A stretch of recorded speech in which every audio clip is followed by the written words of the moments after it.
नमस्कार, स्वागत है आपका विंध्य भारत में। मैं आपके साथ साक्षी गुप्ता। आइए बढ़ते हैं। चुरहट विधायक को लेकर किसान कांग्रेस के जिला अध्यक्ष ने दिया बड़ा बयान। कहा वह किसने की दर्द नहीं समझ सकते हैं। उन्होंने कहा कि आज पटवारी आंदोलन में है। वह कह रहे हैं कि यह आंदोलन कांग्रेस के कुछ नेताओं के इशारे पर हो रहा है। यह उनका गलत बयान है। ठाकुर पंडित की राजनीति करना वह बंद करे। अब उनका जनता से सरोकार कमजोर हो गया है।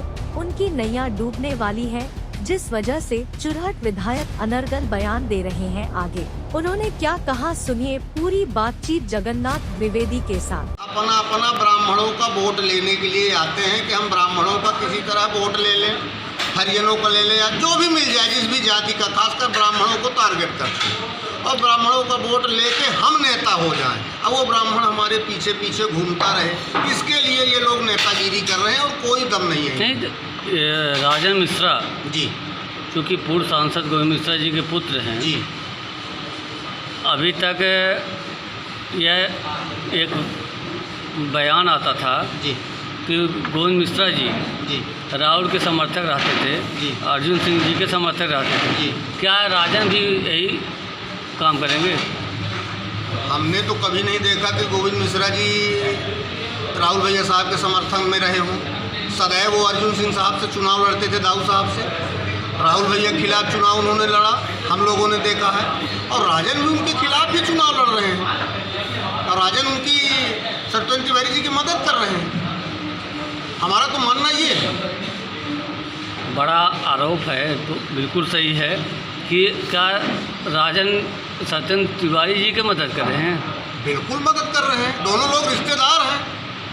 उनको ये है भाई, जो कांग्रेसी हैं। अभी कुछ दिन पहले एक चैनल में राहुल भैया ने स्पष्ट बोले हैं कि राजन का नाम नहीं लिए हैं, लेकिन गोविंद मिश्रा जी और उनके पिताजी से उनका पारिवारिक संबंध। बिल्कुल है पारिवारिक संबंध। फिर कैसे बोल रहे हैं कि सत्येंद्र की मदद करें? राजनीतिक संबंध उन्होंने नहीं कहा, पारिवारिक संबंध। हाँ, पारिवारिक बोले। मेरा भी पारिवारिक संबंध सत्येंद्र तिवारी जी से है और राजन मिश्रा जी से भी। हम लोग भी एक ही समाज से आते हैं, शादी है, संबंध है, कोई कुछ है ना भी आए तो पड़ोसी हैं और आते हैं, जाते हैं, रहते हैं, मिलते हैं। कोई शादी ब्याह हो एक दूसरे के बराबर आते हैं। राजनीति में अलग है, राजनीतिक संबंध राहुल भैया साहब ने कभी नहीं कहा। व्यापम का घोटाला हुआ, शिक्षा में हुआ, पुलिस में हुआ, पटवारी में हुआ, काहे में नहीं। हर विभागों में घोषणाएँ ही घोषणाएँ हैं और घोटाला ही घोटाला है। घोषणाएँ कभी कोई आज तक शिवराज सिंह जी की पूरी नहीं हुई, अन होगी। अब उनके विदाई का वक्त है और वो विदा हो जाएंगे। किसान कांग्रेस के आप जिलाध्यक्ष हैं जी, किसानों के हितों को लेके जी, आपने कोई बड़ा आंदोलन नहीं किया जी। क्या वजह?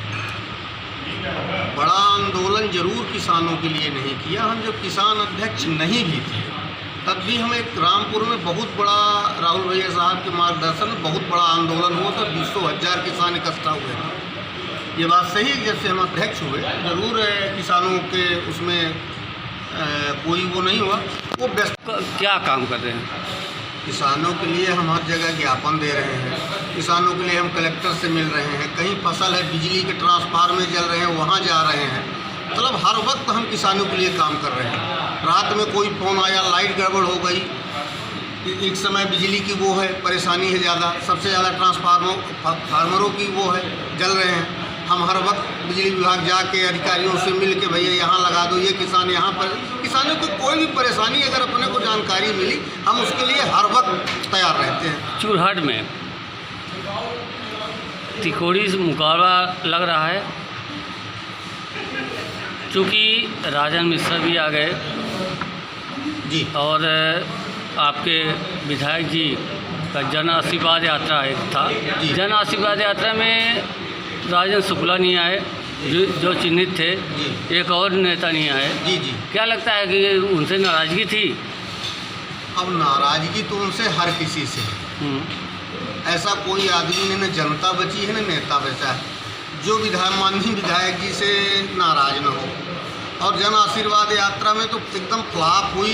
चुरहट की तो बिल्कुल ही फ्लॉप हो गई, कोई आने का सवाल ही नहीं उठता है। और शुक्ला जी को वही मंत्री पद दिलवाने में रुकवा रहे थे, उन्हीं को वो कभी नहीं आएंगे।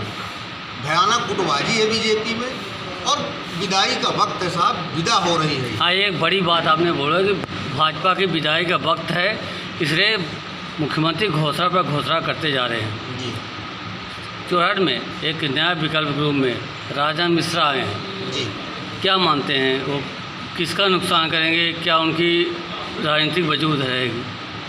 देखिए ऐसा है, आपको एक छोटी सी बात बताएं साहब। सत्येंद्र तिवारी जी आए थे टांगा से, फिर वो आ गए बीजेपी में। इनके मिश्रा जी चौराहा विधायक से काफ़ी नाराज़ हैं। जी आप बोल रहे हैं कि उनके करीबी हैं, क्या कैसे मान सकते हैं? कैसे नाराज हैं? आज तक तो हमने नाराज़गी कहीं नहीं देखी। तो एक भी बयान उन्होंने विधायक के खिलाफ दिया हो तो हम मान लें कि नाराज हैं। हमने एक दो जगह टीवी इंटरव्यू में उनका देखा है, तो राहुल भैया साहब को उन्होंने विरोध किया, जहाँ किया टीवी इंटरव्यू में मैंने देखा है। हमने कहीं नहीं देखा कि भाजपा का उन्होंने विरोध किया हो या सत्येंद्र तिवारी जी का विरोध किया हो। और इसका मानना है कि दोनों आपस में रिश्तेदार हैं, इसलिए विरोध नहीं कर रहे हैं, अब मिले हुए हैं। और कुल मिलाकर लास्ट सवाल है कि किसानों की समस्या को लेकर आज खाद बीज सहित हर चीज़ महंगी हो गई। जी सरकार को लेकर आप क्या कहेंगे? सरकार को लेके हम कुछ नहीं कहेंगे, केवल इतना ही कहेंगे विदाई का वक्त हो, चाहे यहाँ से लेके और केंद्र सरकार तक। ये जो हमारा लोगों का इंडिया गठबंधन बन रहा है दिल्ली में और प्रदेश में, अभी आपको 2 महीने बाद साहब समझ में आ जाएगी। किसान तो बहुत ही परेशान है, बिजली खाद नहीं है। अभी कलेक्टर साहब से बात हुई है, खाद किसी तरह हमारे यहाँ पहुँची है। अभी और जगह कई समितियों में खाद नहीं भी पहुँची है। हम निवेदन कर रहे हैं बार बार। खुद कलेक्टर परेशान है कि हमको खाद ऊपर से नहीं आ रही है। क्या कहा जाए, किसान तो सबसे ज़्यादा मार तो किसान की है। पानी नहीं गिरा, हम लोग चाहते हैं कि सूखा घोषित कर दें। लाडली बहन योजना को लेकर प्रदेश को कितनी उपलब्धि मिलेगी?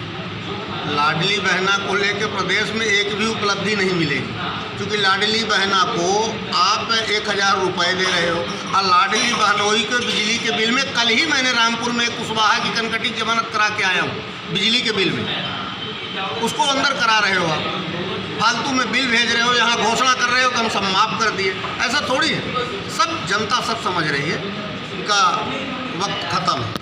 चलिए धन्यवाद। फिलहाल के लिए इतना ही। खबरों का सिलसिला लगातार जारी है, बने रहिए हमारे साथ। नमस्कार।